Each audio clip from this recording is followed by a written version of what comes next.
Ladies, what is the bare minimum? See, I have no doubt that by my definition of bare minimum, the overwhelming majority of men in this country can provide that and so much more. Yet, what is often publicized by women is that the men they deal with can't provide the bare minimum. So please enlighten me. The word everyone needs to familiarize themselves with and understand is capacity. By definition, capacity is the amount that something can contain or produce. You don't fill a bathtub up with more water than it can hold, nor do you pour more wine in a glass when it's already full. You don't fill a bowl full of cereal without accommodating the room that you need for milk. And you don't go to the grocery store and just start filling your basket up, regardless of how much something costs, because then you might go over budget. And when you budget, basically what you're doing is identifying your financial capacity. See, we obviously understand the concept of capacity, but when it comes to humans, a lot of you believe there is no capacity.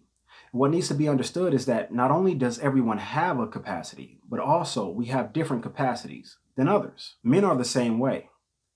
When it comes to men, you have a choice to choose a higher capacity man, a quote unquote high value man, or you have a choice to lower your expectations or requirements and not overload an average man with more responsibilities than he can handle. I know everyone hates the "what do you bring to the table" question, partly because it's one of those once trending things that's ran its course, but I also feel like people dislike it because they can't properly answer it. It reminds me of the age-old "who are you" question, where most people answer that question by, what they do for a living and their societal titles. When the question is more designed to get you to identify the human traits that you have in you that are a part of your makeup. So example, if I'm asked, Anthony, who are you? And I answer it the way people normally answer it, I'd say, I'm a father, a husband, an electrician, a professional driver. The answer that really should be given is that I'm a man who is passionate on many fronts. A man who is patient enough to get to know you and like you for exactly who you are. A man that is accepting of the world for what it is. A man that is extremely protective. And a man who made it his purpose in life to help others with whatever his skill sets and available time allows. So often asked that dreaded, "what do you bring to the table" question, a lot of women answer like, I do this for a living, I make this amount of money, I have my own car, I take care of myself and everything I need. So basically, I am the table. Ladies, I guarantee if you answer that question more intently, more in the sense of I bring sacrifice and the ability to compromise and put aside my personal goals to achieve a greater outcome together. I bring the type of love that will make this rundown apartment in the worst neighborhood feel like a forever home. The patience to allow you to grow at your own pace without fear of losing a friend, a partner, a lover. The understanding to know that there will be days that you fall short, but the encouragement and support to inspire your next rise. The peace of mind to know that on your worst day, I'll still accept you for who you are at your best. Anytime the world rejects you, there will be no self-pity because you'll know exactly where you're accepted at, etc., etc. You're going to stand out more than any other woman and draw even more attention from that man. A lot of you have been sold a dream that isn't yours. You've been misled. And as a result, you've helped to perpetuate this mistreatment and misclassification of the everyday hardworking men. You have furthered the narrative that somehow it's the men who have changed. And while I agree and have stated before that men today have less utility, meaning that we're not as useful as we've been in the past, that doesn't negate the fact that men still know how to, are capable of, and are very much willing to go out there and provide an adequate lifestyle for their families. But men in 2023 are asking the same from women as men in previous generations have asked and received from their women: to provide a clean and peaceful home environment, a hearty meal at day's end, to raise and care for the children, and be sexually accommodating. It has been women that have opted to enter a realm of delusion instead of continuing their existence in the reality in which we actually exist in. It's no longer the protect and provide that it was in our grandfathers' eras.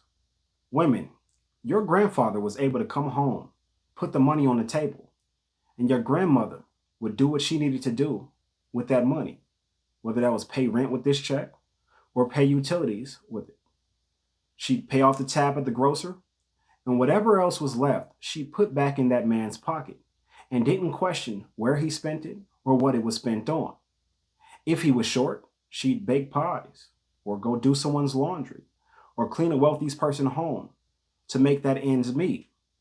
But under no circumstance did she ever shame that man for falling short, for she knew that his effort didn't fall short. Anytime he decided to do something special for her, she appreciated it for what it was. She had no problem going down to that courthouse to get married. She didn't care about how much that ring cost. Today's men need to meet a certain level of provision, which includes vacations, high-priced gifts, designer clothing, handbags, and jewelry.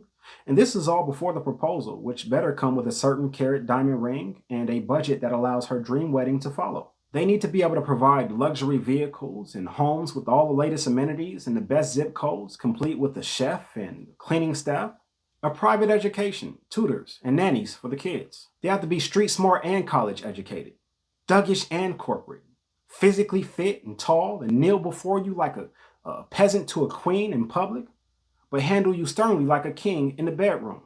They have to be expressive with their thoughts and emotionally available and open to dismantling the gender norms of women in the past while upholding the roles that men have played traditionally, all while allowing you to step in as lead and head of household. And this is in addition to being ready to put his life on the line to defend your right to speak to another man as recklessly as you so choose to in the grocery store.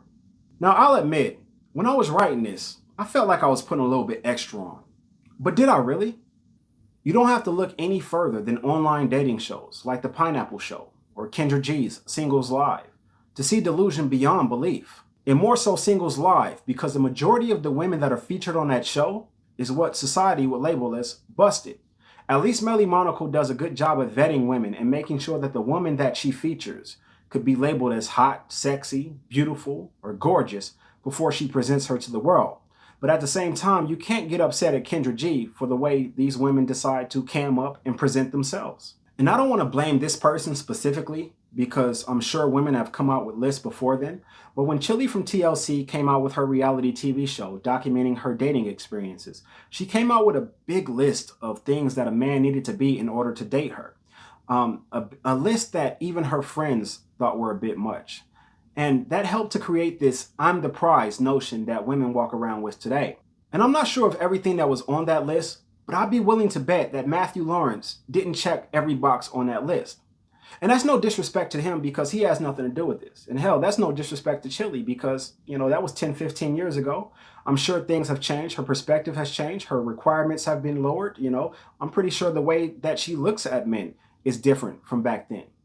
The problem is that list was so loud, but the change in perspective is so quiet. The question that I really loved that Kevin Samuels used to ask women, and there were a lot of great questions, was, did your children's father or ex-husband make that amount of money? Because it helped to identify the level of man, at least financially, off screen, that these women were really willing to deal with. And for a split second, they were brought back to reality. In closing, I made a video not too long ago expressing one of the things that I really love about Black women specifically. And that was their willingness to go through some shit with you.